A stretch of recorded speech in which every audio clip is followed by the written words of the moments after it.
So ngayon tol, dadali na natin yung ginawa nating set. Ito siya tol.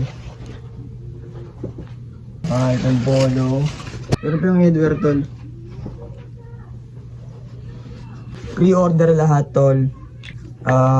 Chat mo lang ako, kailangan ko ng down para pambili natin ng materials. Tapos, yung half, kaliwaan tayo. Yung mga nakaraan gawa ko kasi, walang brand. Kahit man lang pangalan, wala.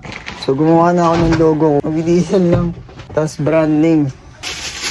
Kasi sayang tol eh. Kumbaga sa video, wala siyang watermark to, wala siyang pagkakakilanlan. Sa ano lang tol Reshitan lang tol. Maganda naman talaga eh. Saan ka nakakita ng ganyan tol? Sa akin lang, di ba? Kaya sayang siya kung di ko siya makiklaim.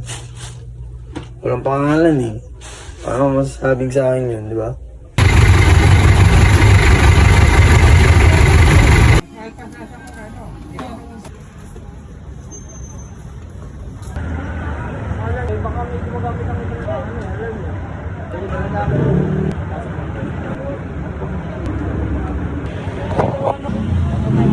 Lang talaga yung gusto ko eh, malagyan ko ng branding eh. Kasi ang inablahan ko eh, parang generic eh.